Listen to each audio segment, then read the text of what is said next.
Un Liverpool en pleine bourre qui reste sur une belle série de victoires malgré un petit peu de réussite lors de ses derniers matchs. Et je pense notamment au penalty à la 95e minute contre Leicester et qui se retrouve aujourd'hui privé de Mohamed Salah malgré le retour d'Alisson. Un Manchester United qui fait un début de saison assez mauvais et qui reste sur 3 matchs sans victoire en Première Ligue et qui est privé de Paul Pogba pour ce match-là. Liverpool-Manchester United, une des affiches phares de la Première Ligue, et on se retrouve aujourd'hui pour l'analyse tactique de celle-ci.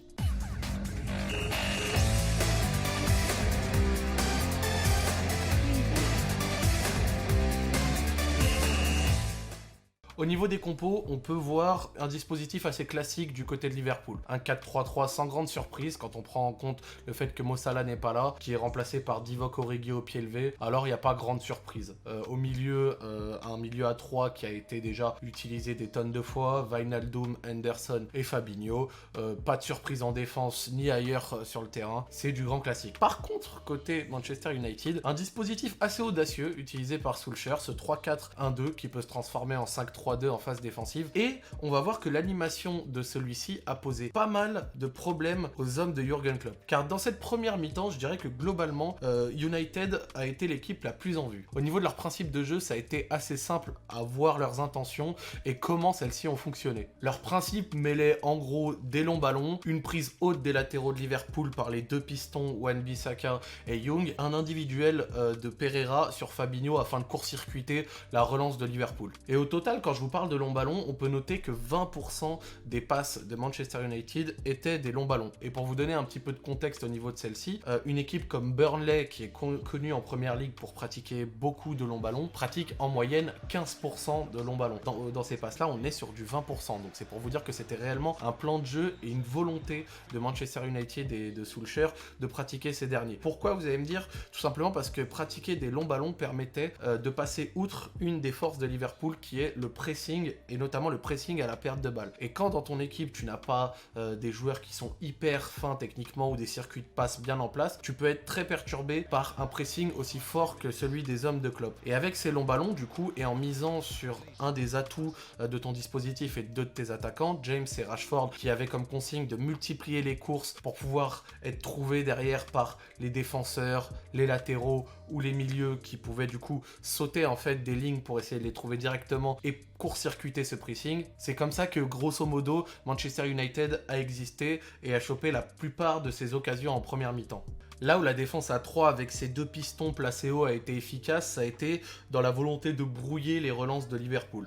Avec, dans un premier temps, ce marquage individuel de Andreas Pereira sur Fabinho qui, en gros, avait pour but de gêner la relance et de forcer les deux centraux de Liverpool à passer par les latéraux. Et même si Van Dijk et Matip ont la qualité balle au pied pour pouvoir, à la rigueur, toucher directement les relayeurs au cœur du jeu, le fait qu'il y avait également un peu de densité côté Manchester United au milieu, avec Fred et McTominay qui pouvaient les déranger ou les marquer de manière correcte pour éviter que les centraux passe directement par eux, ça forçait du coup un petit peu Liverpool à toucher un petit peu trop ses latéraux. Et c'est là où en fait les deux pistons côté United, donc Young et Wan-Bissaka, ont fait un très bon travail, c'est que ces derniers ont constamment en fait attaqué les deux latéraux de Liverpool et brouillé globalement la relance de ces derniers. Et c'est globalement cette volonté de les chercher haut qui a réellement gêné la relance initiale des Reds.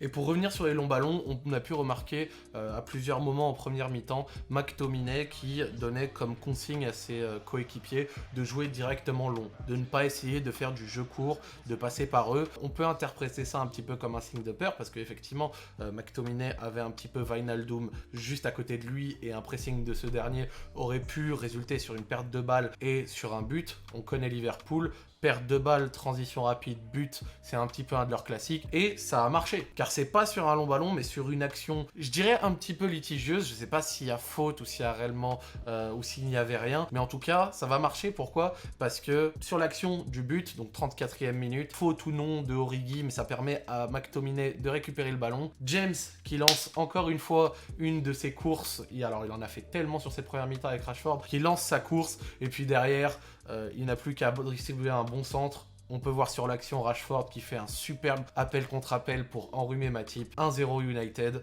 le plan de jeu a fonctionné. 1-0, c'est la mi-temps. Liverpool a eu quelques situations et a un petit peu eu la possession globalement sur cette mi-temps, mais n'ont été que très peu dangereux. Il y a eu un but refusé sur une main de Sadio Mané. Il avait tout simplement contrôlé le ballon en s'aidant de la main et la VAR a du coup intervenu pour annuler ceci. Mais du coup, Liverpool ont globalement été assez peu dangereux et on a surtout retenu ce que United a pu mettre en place pour contrer les Reds, et ça a fonctionné car United a existé, a eu quelques situations, et même si l'action est peut-être un petit peu litigieuse, finalement rentre au vestiaire en menant contre leurs pires ennemis. Je tiens également à noter le manque d'intensité de Liverpool. C'est pas caractéristique d'eux en général. Ils pressent très haut et ils mettent beaucoup d'intensité. Et je trouve à mon goût qu'ils ont été assez statiques, qu'ils n'ont pas été assez intenses dans les duels et de manière globale sur cette mi-temps, et que ça leur a quand même pas mal fait défaut. En seconde mi-temps, Liverpool va changer de dispositif et va passer en 4-2-3-1. Fabinho ne sera plus la pointe basse d'un milieu à 3 chargé un petit peu d'être la première relance, car ce passage en fait en 4-2-3-1 avec un double pivot Fabinho-Wijnaldum va obliger en fait va permettre d'une part à Liverpool de jouer plus haut et en conséquence obliger Manchester United à reculer. On a même vu Henderson en position du coup d'ailier droit, c'était un petit peu inédit, assez drôle. Stéphane Guy a même pété un petit peu un câble. Non, c'était pas Stéphane Guy, mais c'était l'autre commentateur français, Haribard, Jean-Luc Haribard, qui a un petit peu pété un câble dessus en disant Henderson, ailier droit, oh, c'est du jamais eu. Bon, plus sérieusement, avec cet ajustement et le fait que Liverpool va venir avec beaucoup plus d'intensité et de maîtrise, ça va être le signe en gros que ils ont beaucoup plus touché la balle et surtout beaucoup plus haut. À un moment, à la reprise de la seconde mi-temps, même si Liverpool n'a toujours pas eu d'énormes occasions, ils ont eu de longues séquences de possession et étaient à un moment à 70% de possession. C'est vous dire à quel point Manchester United a d'une part reculé et surtout plus toucher le ballon. Malgré tout, United a continué son plan de jeu, même s'ils ont dû abandonner quelques principes comme par exemple le marquage individuel sur Fabinho, qui du coup n'avait plus de sens vu que ce n'était pas le seul relanceur de ce milieu. Ils ont essayé d'y répondre en mettant un marquage du coup sur le double pivot avec Pereira qui a certes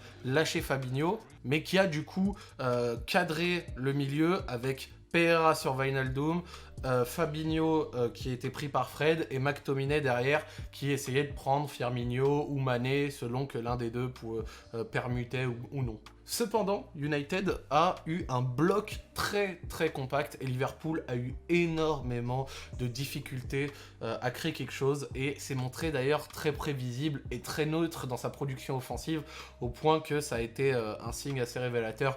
Ils ont multiplié les centres et pas mal de centres qui ont mené à rien et n'a rien proposé de bien fou. Firmino a été bien muselé, Fabinho a eu un peu plus de liberté mais ça n'a rien donné et ça va pas trop bouger jusqu'aux entrées successives de Oxlade-Chamberlain et Lallana en lieu et place d'Henderson qui a apporté un petit peu plus de percussion et de contrôle que quand il y avait Origi et Henderson donc sur les côtés de ce 4-2-3-1. 84e minute, but de Liverpool.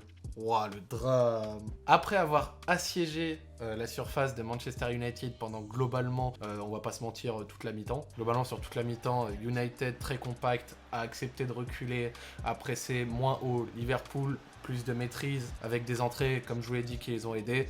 Finalement un de ces centres de Robertson va donner un but et ça va également encore une fois montrer un des principes qui me tient à cœur dans le football, c'est le fait que c'est pas parce qu'il y a plus d'hommes à vocation défensive que tu possèdes plus de maîtrise et que tu es plus à l'abri. On peut le voir sur l'arrêt sur image, au moment du centre, il y a 9 joueurs de Manchester United aux abords de la surface. Et même si je vous l'ai dit que Liverpool n'a pas réussi pendant quasiment toute cette mi-temps, même en ayant le ballon, à être spécialement dangereux, quand tu recules, tu en gros fais en sorte que ce genre de situation peut exister et tu te mets constamment en danger. Et même si tu as pu tenir 40 minutes, il suffit d'une brèche à un moment pour te faire égaliser et c'est ce qui est arrivé et c'est d'ailleurs assez cruel pour les Mancuniens. Fin du match, 1-1. United aura grosso modo bien exécuté son plan, et surtout en première mi-temps, et c'est ce qui leur a permis d'exister et de poser problème, alors que quand on regarde les deux dynamiques des équipes, pas mal de penseurs ou de suiveurs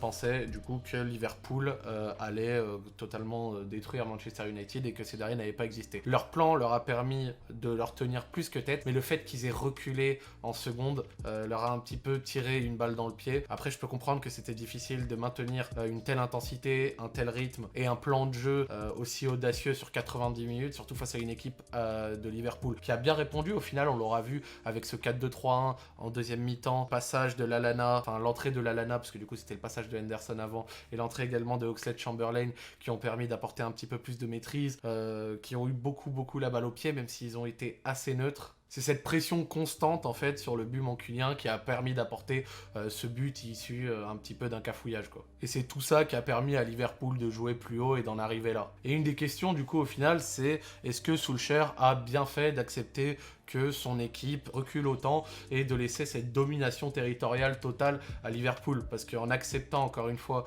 que Liverpool ait le ballon et en restant autant derrière à jouer au final un petit peu le score, c'est de cette manière-là que Liverpool s'est finalement procuré cette occasion qui a ramené l'égalisation. On a senti que son équipe était plus à l'aise quand il fallait presser haut, quand il fallait court-circuiter un petit peu ça, et peut-être qu'il n'aura pas su apporter la réponse, mais malgré tout, j'ai quand même du mal à lui tirer la pierre parce qu'il a une équipe assez pauvre, hein. C'est un des Manchester United globalement les plus pauvres qu'on a vu depuis certaines années. Quand je dis le plus pauvre, je ne parlais même pas de ce match, je parlais surtout au niveau des joueurs. Et malgré ça, il a quand même réussi à apporter un plan de jeu cohérent qui a fonctionné jusqu'à que malheureusement sur un fait de jeu, enfin pas vraiment sur un fait de jeu, mais que finalement sous les coups de butoir, ils aient cédé dans les dernières minutes du match. Et que surtout, même s'ils ont été acculés un très long moment, ils ont super bien muselé Liverpool, qui n'a pas du tout été dangereux en seconde mi-temps, malgré, comme je vous l'ai dit, les 70% de possession, et qui a manqué cruellement d'idées dans ses attaques. Et globalement sur ce match, leur circuit de passe était très lisible et ils n'ont rien apporté de bien fou.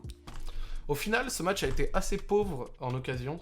Au niveau des expected goals, on était sur du 0,91 pour Manchester United, dont 0,72 rien que sur l'action de but. Alors que du côté de Liverpool, c'était du 1,08, dont 0,59 pour le but. Grosso modo, c'est le signe d'un match où aucune équipe n'a été réellement plus dangereuse que l'autre. C'est un résultat, en fait, somme toute cruel pour Manchester United, parce que du côté de Liverpool, il va certes falloir reprendre la marche en avant, parce qu'encore une fois, même s'ils étaient sur une belle série, on sentait lors de ces derniers matchs que c'était un peu moins impérial et que la réussite ne durerait pas tout le temps. Et même s'ils vont être aidés forcément par le retour de Mo Salah, il faut faire attention à ne pas freiner de rythme et ne pas perdre l'avance qu'ils ont chopé en première ligue comme l'année dernière, car au bout d'un moment, si Manchester City reprend sa marche en avant, le matelas risque de fondre très rapidement si les Reds ne se renouvellent pas et n'apportent pas quelque chose de plus, sachant qu'en plus ils n'ont pas eu de recrutement cet été. Je me demande ce que le club va pouvoir apporter pour pouvoir continuer à avoir son équipe en haut du tableau. Du côté de Manchester United, c'est vraiment très cruel pour eux, tout simplement parce qu'un résultat positif les aurait remis bien, hein. Bon, bien sûr, vous allez me dire les 3 points, ça remet bien tout le monde, surtout dans un derby qui a vraiment beaucoup de signification, mais sauf que pour une équipe qui est en difficulté, dont pas mal de gens demandent la tête du coach et qui est pointée comme une des équipes de Manchester les plus faibles de ces dernières années, gagner contre le rival champion d'Europe leur aurait permis de se mettre bien, sachant que en plus, je peux difficilement te dire grâce à ce soir que je les vois relever la tête, car le plan adopté ce soir a certes fonctionné. Le problème, c'est que le plan qu'ils ont adopté ce soir a fonctionné face à une équipe de Liverpool qui laisse beaucoup d'espace derrière, et jouer des longs ballons, ça marche contre Liverpool parce que effectivement, Pool laisse des espaces encore une fois. Sauf que quand ils vont se retrouver face à une équipe classique de Liverpool avec des espaces moins gros et où ils vont devoir faire un petit peu plus le jeu, on risque de retrouver les mêmes problèmes classiques qu'on a pu voir lors des matchs, et c'est à ce moment-là que Solskjaer va devoir essayer de mettre en place quelque chose de différent, car la tactique de ce soir, c'était un peu une sorte de one-time qui ne fonctionne pas contre 80% des équipes de Première Ligue. Et il va devoir du coup, somme toute, trouver une solution pour faire du jeu et relancer ces derniers, même si en tant qu'avis personnel,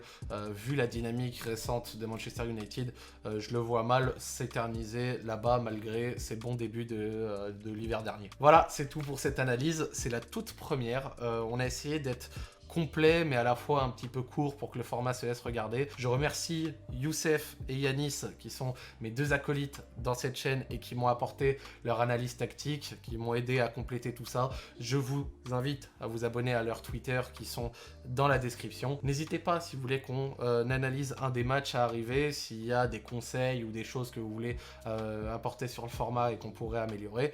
J'espère que vous avez passé un bon moment et on se retrouve cette semaine pour une nouvelle vidéo. À plus.